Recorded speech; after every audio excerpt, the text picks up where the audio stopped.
You know, you are in the summit for the Automotive Aftermarket Perpetual Student, and we do this each and every week.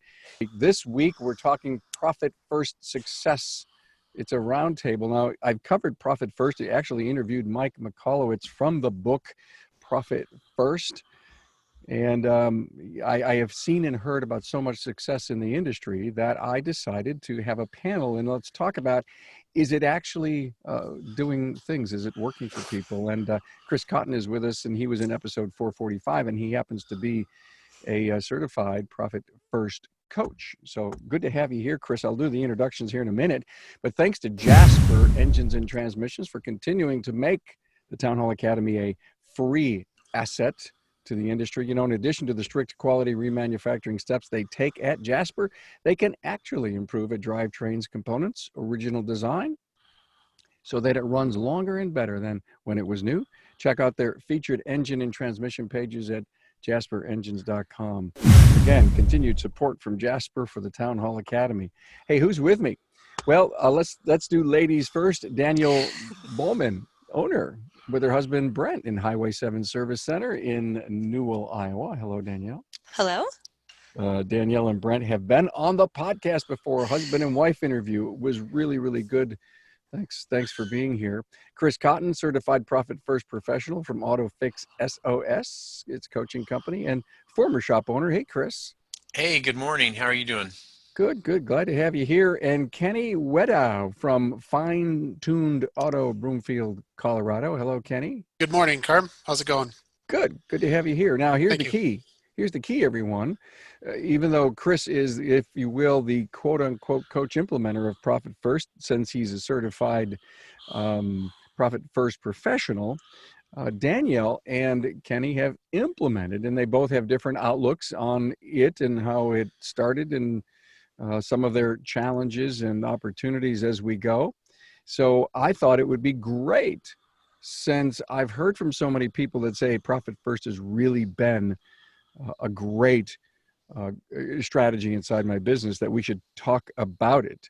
And so Danielle, let me start off with you. One of the things you said to me is that you don't have to be financially unstable to bring Profit First inside your business. Yes, that's something that I feel really passionate about. Brett and I have, for the most part, taken good care of our finances, but for us, we did that really well at home, but we didn't have a budget or any accountability at the shop. So we really enjoyed implementing Profit First. It's been working really well. We're going on a year coming up here, actually in September, of implementing Profit First. And yeah, it's for everybody. Everyone can benefit from it, and it's only going to make the business better. So here's a great quote from Danielle, and I absolutely love this quote. And I maybe this should be the topic of the entire episode. She says, "We're telling our money where it's going." Yes. Isn't that cool? I mean, so stop and think about it. We're telling our money where it's going, and you're not just putting it in a big general fund. You're actually doing something with it. So tell us how you came up with that, you know, what did it take? 6 months in, 9 months in to realize that's what you were doing? Well, that's something that we did personally. We have been through Financial Peace with Dave Ramsey, and he used that in personal financing, and that's exactly what this is doing for us. Yeah. I love in Profit First, Mike uses the analogy of a tube of toothpaste, and he talks about how when the toothpaste is full, you put a big old glob on your toothbrush, and you don't think about it. But when you get down to the bottom of the toothpaste tube, you squeeze every last bit you can out of it. And so what Profit First does, it's actually called Parkinson's Law, is how he came up with that analogy to go with it. But what Profit First does is it takes away the full tube of toothpaste, and you're putting your money, mostly for us, it was the OPEX account. We made that smaller, so then we have to be more frugal about our spending, and we squeeze every last bit out of that account versus having the huge account to take from. So I love that analogy. I don't remember, like Parkinson's Law, it's hard for me to remember that, but I can remember the analogy about the tube of toothpaste. So I'm right now at the bottom of my tube. And I am making it stretch like no tomorrow. You get Okay, creative. everyone. Yeah, I know. Here's the book. Here's the book, and I encourage everyone to read it. Actually, go out and listen to an episode that I did with Mike on Profit First. It was a fun episode to do, and here's one of the keys. And I think what everybody, here comes the profit and loss statement from the accountant who's living with GAAP, the General Accounting Applied Principles, whatever GAAP. That's what GAAP means. And here's the P&L, and look at, I made money. Oh, wow, we made money. The next question from the owner, right, Chris, is, well, where is it? Right. That's what happened to me when I had my shop. I, made 100 grand in profit my first year, and I'm like, hey, I want to withdraw this and wheel it around town in a wheelbarrow, or take it home and roll around in it or something. And then it's not there. It's just not there. And once you put the guardrail in place and do these things, it's actually there. It's amazing. How quickly it'll build. I read same thing with Danielle. We did Financial Peace over 10 years ago personally, and it just didn't seem like a workable thing in the business, but this is workable in the business. And after implementing it into mine, I'm making personal dreams and goals happen for me and for my family. This winter, we're going to go to Ireland and Scotland for 3 weeks, and that's all profit first money out of the business. That's what it's allocated for. Excellent. Well, 8 out of 10 businesses fail from lack of profit. And I think that's right from Mike's Profit First book, as he's trying to set up the reason to follow this and look at it. Now, Kenny, you are a student of Chris, so let's make that as transparent as we possibly can, or Right. not necessarily a student, but you're a Yeah. client of his, Yeah, which for the is Profit why First. you're here. So we're Right. actually going to see how well Chris is doing, okay, by having you here. Yeah, he's helped me implement it. And so you started with 7 accounts, right? Yes, I have multiple accounts because I didn't follow it exactly as Mike does in the book. I set it up more for automotive to make it easier for me in the end, which made it very Okay. difficult to set up. But in the end, now it's very cut and dry. And what are those 7 accounts? Do you remember? So I have profit, debt repayment account. I have a tax account to help pay for sales tax and taxes, operating expense. I have a parts account and a payroll account. And so that's all the accounts I have. And so I think if anyone's listening for the first time, they're saying, what are these accounts? Are these things on a sheet of paper somewhere? No, they're actual real checking accounts. And every day I log in and I look at the numbers. I have a spreadsheet and I kind of input the number, what was deposited that day. And then it divides it out for me based on the percentages that I've determined. And then I transfer the money into those accounts. Aha. See, now there's the key, and one of the secrets here, right, Danielle, is to have these separate accounts. Now, I think you, Kenny, had a little struggle with the bank on getting this going. Yeah, it was a huge struggle at first, getting the bank on board to understand it and get them to kind of go along with me, because I have, some accounts have checks, some accounts don't. For example, my parts account, it's a 2-signer check, and I have my manager and one of my longest employees on it. So if I'm not here, they can sign checks only on the parts account. I have 3 different debit cards depending on the accounts. But there's a certain level of protection too. For example, my payroll account has no checks, no debit card. So there's no way somebody could hack into that account unless they knew my checking account routing number. And the only person that knows that is the payroll company, so, and so that, that level of protection is there. Any problem at the bank, Danielle, in getting this started? Just some funny looks when I walked in and said I wanted to open 5 more accounts. But other than that, it was pretty easy going. Unlike Kenny, I don't have checks and things like that coming out, so maybe that made it a little more simple for us. But yeah, it was good. It was just initially they had no idea. They had never heard of Profit First. They didn't know what we were doing. So once I kind of explained what I wanted to do, same with my accountant, never heard of it, didn't know what I was doing. But once I explained it, it was pretty seamless. Okay, so you're into it a year, but you started off slow. Yes. Was that an important strategy to go easy? For me, it was, and Mike talks about that in Profit First. I've only read the book. I do not have a coach, unfortunately, yet, Chris. Hey, but in the book, he talks about what I do is quarter by quarter, I change the percentages. So I've just been going at it slow. I calculated all the numbers. He gives you how to do that in the book at the very beginning, and decided what I was going to start with for percentages. And then I've just changed them every quarter. So it's a slow process for me. I'm sure you could be maybe more risky and make higher percentages, but again, in the book, he doesn't recommend going all in, because once you make the percentages that you're going to use, he doesn't want you to go backwards. Okay. He wants you to go forward. So One of Danielle's big benefits or gains to Profit First, and I'm speaking for you, but I'd love you to, fill in the blank here, was that they had challenges to cutting expenses, but it worked. yes, so far it's working. One of the big challenges for us was, like you said, cutting expenses. We were used to having, like we talked about at the beginning of this, like one big pot of money. And so when we needed something, we'd just buy it and it was fine. But now when we have a expense account, the number is much smaller than the whole, obviously, because we're taking our profit, we're taking owner profit, we're taking tax money out of there. I have 5 accounts, but they're very similar to Kenny's. So you have a smaller pot for your expenses. So in order to keep every quarter decreasing that percentage that I'm putting into expenses, you think a little bit more. You might research if you want a specialty tool a little bit more and really take the time to pick the right one. You may decide you don't really need a 6th loaner vehicle, that it's not really making you money, but it's convenient, things like that. So it's just helped us as a leadership team sit down and talk more about expenses before we just spend the money. So Chris, it really takes away the impulse sometimes to go out and just say, buy it, because you're not living off of a big bucket of money.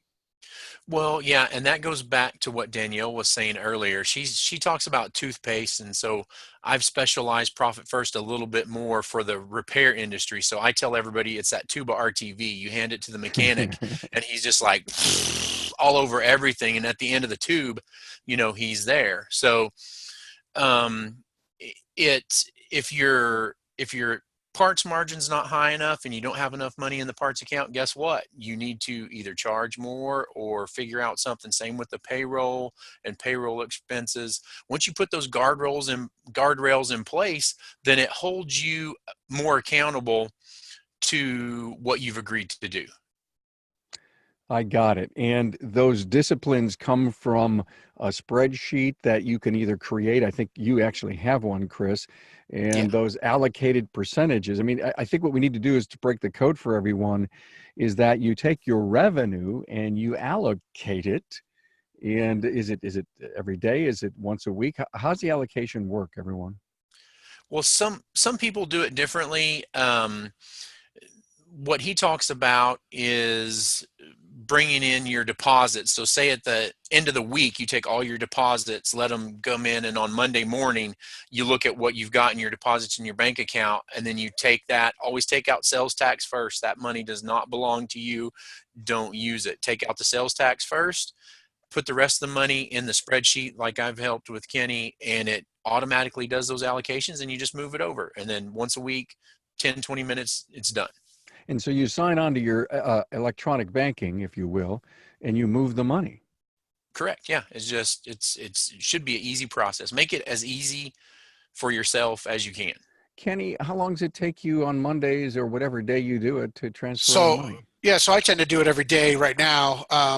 Right before this call, I did it. It took all of maybe 6 minutes for me just to go through, and it just takes a second because every day or most days you get credit card deposits deposited in. And so I just go on my computer and put it in the spreadsheet. And then I said, okay, this goes in this account. And I just do all the deposits. And then we just did payroll this week. And I think we were within $100 of what we had in the account, for the payroll, which is amazing, because we got it dialed in pretty good. So, and same thing with sales tax and stuff like that. So we're getting it dialed in perfect. What a good feeling. And, Chris, you said sales tax first. Oh, yeah. You're right. How many people get in trouble with the government it's, I would say it's ridiculous, but it's a troublesome thing. I have shops come to me all the time. Hey, Chris, I've been in business for 18 months and I never paid state and local sales tax. Now what do I do? I'm like, well, where's the money? It should be in an account. And they're like, oh, well, I spent it. I'm like, oh, buddy, you're in trouble. I mean, I can help you get out of this hole, but it's, you've created it for yourself. Again, sales tax does not belong to you. It belongs to the government. It's a pass through. Pass it through and move it along. I find it amazing to look over at that beautiful new tire changer over there and realize that that's my sales tax money, and having something not, logic, common sense arise and say that was wrong. I mean, and I guess the discipline that you are sharing with us is that you've allocated money for equipment, for parts, for payroll, for government, for sales taxes, and you can't touch them accounts. If the account isn't funded according to the allocations that you set up to make sure they're funded, then you're running a really bad business. Well, and so that's the next level. Once you start making these allocations, if you're short in one of the areas, then like labor, for instance, or payroll, what's the solution to that? Is it better productivity techniques for the shop? Is it increasing the labor rate? Is the owner taking too much money out of it, or is his brand new F-350 in that account? I've seen it all, but this is the way to fix that. So what I love about this, everyone, is that it exposes areas of, weaknesses, challenges that you're not paying attention to certain things. And you're right. If there's not enough money out there, then everyone says, well, let's do more car count. It doesn't necessarily mean that's the thing. So you could look at tons of KPIs, but at the end of the day, am I right, team? Cash rules? Yeah, 100%. I would argue that the 7 accounts that we have set up for Kenny and the way we're setting it up, those are your critical KPIs. I mean, there are, if you have levels, you have the final 7, but then you have all those that feed into it. But you can get a real good check on your business by looking basically at your bank account and having it set up properly. So team, 50% of businesses fail within the first 5 years. Think back to your first 5 years, Kenny, Danielle. Were you worried? So the first Christmas, I opened up in March of 2013 by myself. And the first Christmas was the toughest. We came very close to closing down. It was just me at the time, and I was borrowing money and doing whatever I did to make it happen. And now we're 6.5 years in, and the shop's huge, and I've got 8 employees, and it's just growing like crazy. But yeah, it was very close to closing down at one point. So the difference for us is, again, like Chris said, he did Financial Peace around 10 years ago. That was the same for Brett and I. And so financially, we've always kept track of our money and paid attention to expenses and things like this. Profit First has made it much easier. So we never had a moment, thankfully, that we struggled to pay bills or things like that. One thing Profit First has done for us is we used to always pour all of our money back into our business. And I love how Chris said, you're going on a vacation. And, that's due to Profit First. Brett and I are starting to realize that too. We've worked so hard and we kept pouring all this money back into the business. Well, Profit First helps us allocate profit and money to pay us so we can enjoy things with our family and each other and have some benefits of working so hard. And so that's the biggest change I've noticed from 5 years ago, is having that extra money instead of spending it foolishly. Again, telling it where to go. Great testimonial. Wow. Hey, how many times has a customer said that a new vehicle may look and smell nice, but the reality is those vehicles come with seemingly endless monthly payments, higher license fees, and higher insurance premiums? Well, the better solution for your customer are remanufactured components from Jasper, and it means for your customer a new lease on life. For your customer's trusted old friend, JasperEngines.com. Okay, part of the principle of the book, Danielle, is to pay bills twice a month. That was a change for you. Yes, it was. I used to pay bills as they came in, so I was spending quite a bit of time each time I was at work paying bills, taking care of all the business. Now I just do it twice a month. So for me, what it looks like is I have 5 accounts set up, again, similar to Kenny's, and I allot that money just twice a month. So my one is an income account, and all of our deposits, which we do deposits daily. All the deposits go into the income account, and then twice a month, I allocate that money from the income account to my other accounts. So it saved a lot of time. I just do it twice a month, and it takes maybe 30 minutes, an hour, because I also pay bills during that time, so that they might pile up and that takes a little longer, but it's freed up a lot of my time, which that's the most important to me. So Kenny, did you go that direction?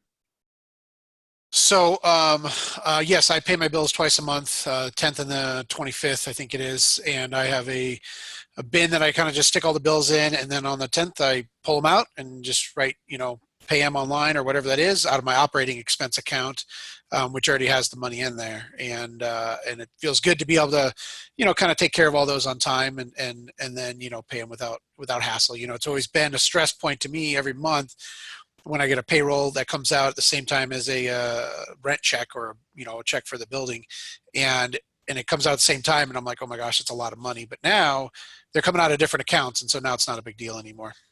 Kenny, did you ever run out of money in the operating expense account? I have not yet. It's been good. So that's the one that we're consistently kind of pulling a percents away from and putting it over to profit and things like that. As we're fine tuning, no pun intended, fine tuning this situation. So, Chris, share me your experiences with people that you've helped do this, and they've run out of money. And then is that where the coach shows up? Well, they run out of money, but I think most people, they feel like they're out of control. They lose control of their life. They lose control of their shop, and this really gives them a piece of their shop that maybe they're having employee issues or the one bad customer that we remember out of 40. But they can, once they put this in place, they can control this and make this system work for them. And it gives them the ability to see the success they can have in their business and then move it to other areas. So once you control this, it gives you control in other areas of your business as well. Accountability, to me, is one of the largest parts of building a discipline with Profit First. We hear so much about the value of coaches and consultants inside of our industry that finally someone is holding me accountable to run a better business at all, be it leadership and profits and KPIs and everything that goes on in the business. And for this is the accountability to cash management. Can any of you speak to the fact that it has made you more accountable? I'll start real quick. With Kenny, he's expanded so rapidly that he's ready, to add 2 more bays and hire more technicians. And there's been times where he's like, oh, I found a good deal on lifts or something like that. And he goes, but I don't want to spend the money. So now instead of, the freewheeling shop owner, it's like, oh man, I don't know if I should do this or not. And then now people call me and they're like, Chris, I wanted to buy this, but I don't think I should. What do you think? And I'm like, well, what do you think I'm going to tell you? And they're like, oh, okay, I got it. And then hang up the phone. So it's really good. And I'll let Kenny finish, but. Yeah, no, that's definitely the case. I mean, you definitely look at, what you have in the account, and you're like, well, wait a minute, now I don't have the money in the expense account, and I have bills coming out, and you know what, we do need to wait a couple more months for this, that, or the other, or like the payroll account. If there's not enough money in the payroll account, okay, then I need to look at the efficiencies and bonuses and things like that. So if we're slow, then everybody gets paid less, and there always technically should be enough money in there. Kenny, are you putting money away for equipment investment, or are you taking it from the OPEX account? So right now it's coming out of the operating expense account, but I've been thinking recently of having creating even another account for maybe equipment, and then I even just recently thought of the idea of creating another account for charitable contributions, things like that. Maybe even do like a 0.5%. And put it into an account, and then that's the money I kind of give back to the community, because I'm big about that. So Excellent. I love it. Okay, Chris, let's do a coaching session here. Kenny's picked up the phone. He has called you and said, hey, I want to build an account for equipment investment and for charitable things. Are you okay with all that stuff? I'm more than okay with that. First of all, I want to make sure the easy part at this point is putting it into the bank, but now we have to figure out the allocation. Great, you have 100%, and that's all you get. You don't get like 105 or 120. You know, where does that money come from? So we have 100%. So that's great that you want to do that. But are you willing to increase your labor rate to increase income? Are you going to pull that 1% from operating expenses? Are you going to? So the other thing too is one of the ones that we have with Kenny is like a debt. So we're repaying some debt and some other things like that. So another question would be is like, okay, you want to do 1% to that and we're doing 3% to debt. How are we doing on the debt? Are we almost done with that? Right. We roll that over into the other. You know, 100% is 100%. I can't stress that enough. There's no extras. Perfectly said, actually. Really, I mean, you only got 100% of anything, which is why I believe the accountability to this system is so perfect. And if are you trying to accelerate debt payment by having a separate account, or are you trying to just protect it? No, for me, it's about paying off equipment and stuff like that we have payments on, and so that kind of goes along the same lines as the profit account. So we put a percentages in there every time I do an allocation, and then at the end of the quarter, I'm going to pull that out and take that big payment and put it towards some sort of piece of equipment or something like that to get paid off sooner. Oh, And I that's already see. allocated. Yeah, so it's just it's to help kind of get rid of that payment, kind of thing. So then that prevents that from coming out of the operating expense, that payment in the future, which is where it would come out of now. Got it. Makes sense. Danielle, accountability, has it really been a big factor in not only in your marriage and your family and your business? Yes, it has been good. For us, with Profit First, the accountability for us has been, again, instead of the one big pot, you see exactly how much money is in each account. So maybe you didn't think you were buying or spending a lot on operating your business, but then when you see, because it's a separate account, so you can see all the transactions in and out, and you look at it, then you start to think, maybe I don't need to be spending more on, such and such in the business, or maybe we can wait a couple months to get that next piece of equipment. And so it's helped us to be accountable there, just to think things through more, less impulsive. So that's been good. And then also, I did have my first overdraft charge when I started Profit First. I've never, ever had an overdraft charge from the bank. And with Profit First, our expense account got an overdraft because, again, we just got so used to buying things when we needed it. And I thought, oh, we have enough money in there, we'll buy it. And so it's helped me be accountable because it's so easy to log into your bank account and just see the numbers, which I wasn't doing when I first started. But now I make it something I do before I spend money. I log in and I look at the numbers, make sure that the money's there, and then purchase things. So that's another form of accountability. And it's really simple. You're not looking through a huge budget. You're not pulling up all these reports. It's just a bank account. So that's been good for us for accountability. So one of the things I like to do, Carm, is whenever we're starting these accounts and shifting things over, we have our old income account, and we're going to going to completely get rid of that one or do something. We want to keep that like it is. Actually, we want to get rid of it and start these other accounts, but we want to call the bank and be like, look, I'm going to let this bank go to zero, and I don't want you to pay anything over that, because what we want to do is all the vendors that we have auto drafting our bank and just sucking our money and our life out of us just because we want them to actually have to physically call the shop and be like, hey, I want my money. And then you can be like, you know what? No, I'm canceling that contract. I'm done with it. I don't need you anymore. Sayonara. And so that's another one of the pieces that I think works really, really well. You're shaking your head, Danielle. I think that's really great because there's so many expenses when you first start this that you realize I don't need this expense, or I could maybe find a different way to do this where I'm not spending as much, because what you're doing is you're trying to cut back your spending. And so I love that, to be able to have that accountability there, and that makes it easy because then you're physically talking to these people and you know which ones they are when they call in. So that's a really great idea. Ongoing budget, it seems to me, Chris, that's what Profit First is. You're allocating percentages of your income, but the allocation is a budget. It is a budget, but it's a budget based on your income. And and so, people say budget, people see allocation, but I think that's a real important piece is it's a budget based on your income. So as your business grows and your company grows, you have more funds to allocate to there or to do other things. Um, it's a budget. It's a great budgeting tool. And most shop owners are not the great budgeters. Let's be honest with that. They're technicians that are really really great with working on cars, but they need help with training, and they're not the best with people. If they were better with people, they probably wouldn't be working on cars.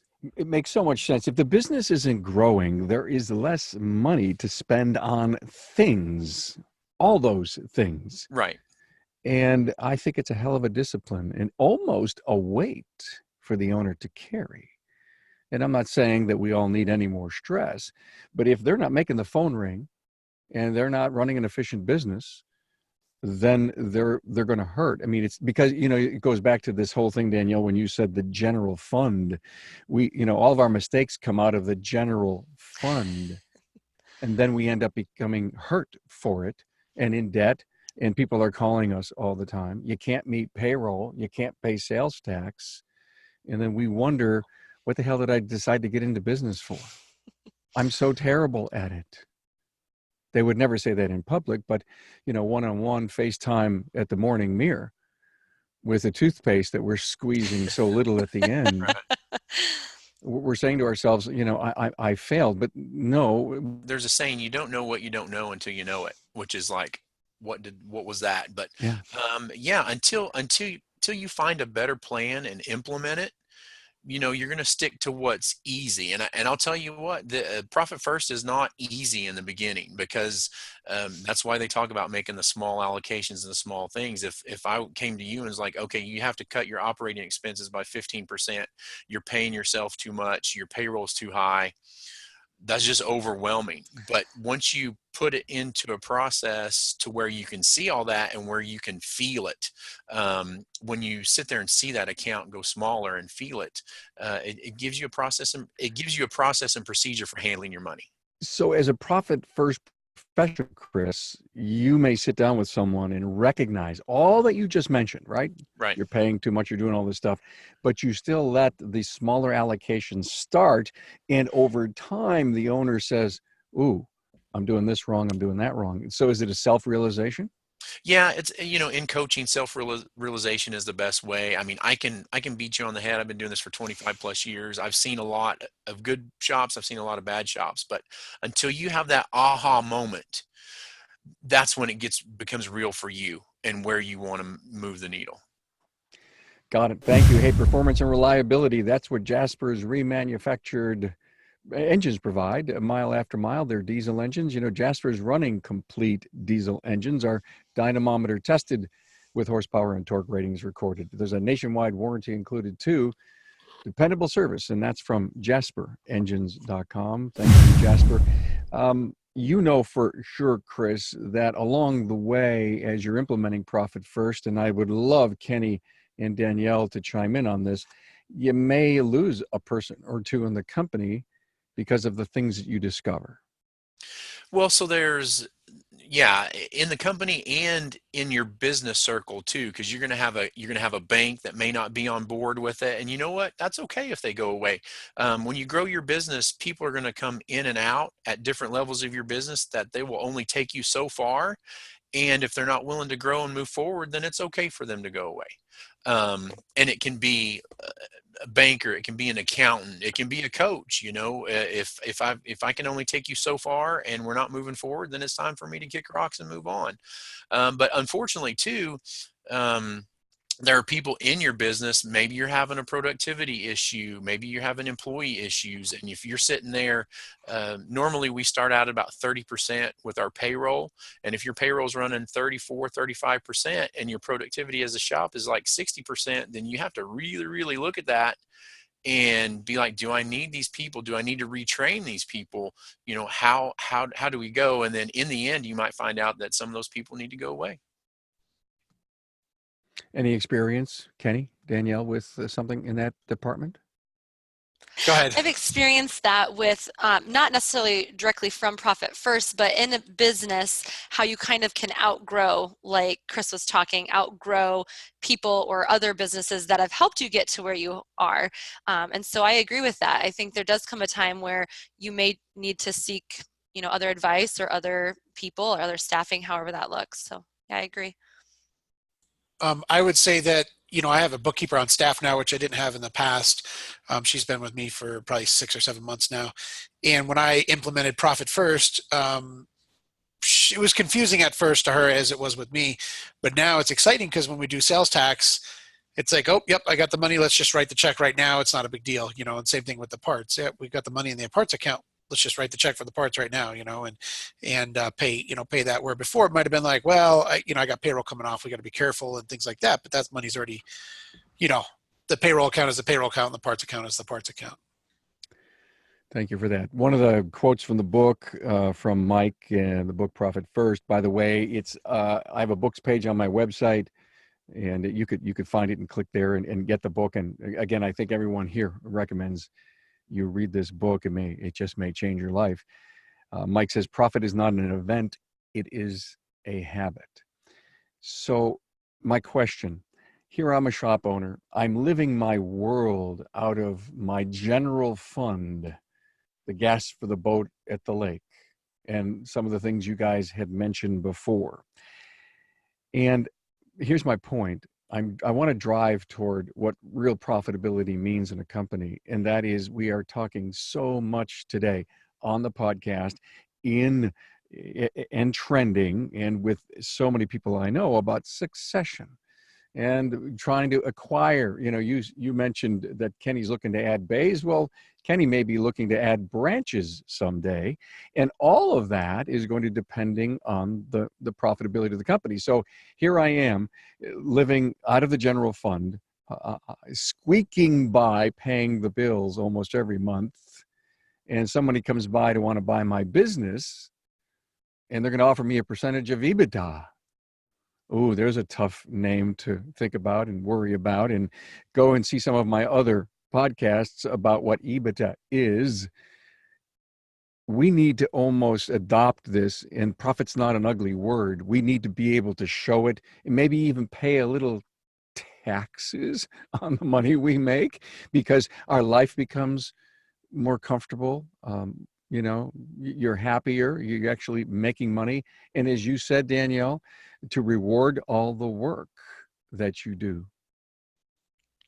Yes, I couldn't agree more. I just think, so many people, and we were guilty of this, you wait until April of the year after you have to figure out how well you were doing that, or how well you did that year. How nice would it be to start 2020 knowing this is going to be your profit for the year? I mean, it just makes so much sense. Instead of doing it backwards, why don't you do it forward and know what your business will produce? And then, like you said, if you decide to sell it or start another location, you have those numbers that are possible. Because again, you can't get any more toothpaste out of that tube, so you have to make adjustments.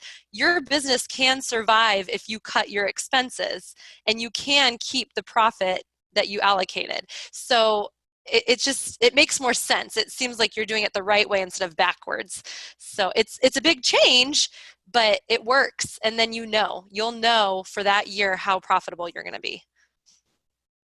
So I want to touch on something Danielle said. She said 2020. Can you guys believe it's 2020? I mean, 2020 is here. I mean, we're almost into the last quarter of 2019, and 2020 is on the doorstep. If you are out there and 2019 maybe didn't go so good, now's the time to start preparing for 2020. If you read Profit First, do whatever. Go to a World Pack training event that's coming up here soon with me. If you start it now, implement it, you'll be through that first quarter of the rough work, and 2020 you'll start and you'll have your second quarter of allocations, and 2020 will be your best year ever. Kenny, anything? Yeah, no, I would agree with that 100%. With the growth we've had and everything like that, but it's made it good. And one of the things you talked about was, a second location, and that's definitely been a goal of mine. And I keep telling my team, we're not going to even look for a facility until we get certain levels of reserves in the bank and certain things are paid for and paid off. And that's what we're working towards now. And so our goal next year, maybe this time next year, start looking for another facility and then grow that up, and that's been a goal of mine. So we're going towards that goal. Wow. Reserves. Isn't that a cool concept? Right. Good for you. Good for you. And again, it goes back to lenders will help you grow, but they've got to see that you have a successful, disciplined business of profitability. And buyers, when they come by, they'll pay you a premium if they don't have to resurrect your business and you're already making money. And the thing I love about Kenny and Danielle, you're young, so you've got opportunity to buy, and since you run a smart business, you'll be able to make a smart decision on buying a profitable business. And you'll probably say to yourselves, I don't want to buy a dead business. I want to buy a profitable business. Why? Right. Even though I may pay more for it, I know I can get my money back in 5 years because I run a great and disciplined company. Anybody have a final word they'd love to share? Final word from me is what Chris was talking about. I started Profit First last fall. So I had the last quarter of 2018, and 2019, I'm living proof, has been our best year in business. So, it works. It definitely works. I would say make the decision and commit to the process. It's like anything. First of all, you have to be committed. So you want to figure out you want to do it, come up with a strategy, and start implementing it, and that'll make you more successful. I can't. Accountability, commitment.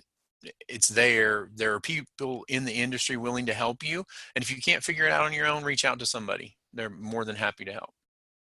I would say, work for it. It was really hard for me to get this set up, and it took several months. And even one point, the bank overdrew a bunch of the accounts that I never even had touched because there was a monthly fee because I carried less than my minimum balance. And I actually emailed them and I said, I don't think this is going to work. I'm going to go to a different bank. And they fixed it all. And, it was a huge headache and a lot of time at the beginning. But now, like I said earlier in the call, conference, it's 5 minutes a day to switch it around. And I have all my accounts on my bank site labeled with the percentages and labeled accordingly, debt repayment and parts and all that stuff. So I know exactly what count what's, and even my debit cards on the back of them are labeled with parts and stuff. So when I go to pay for something, if I'm, going to a special store or using, buying a used part or something like that, I can just pull that card out and use it.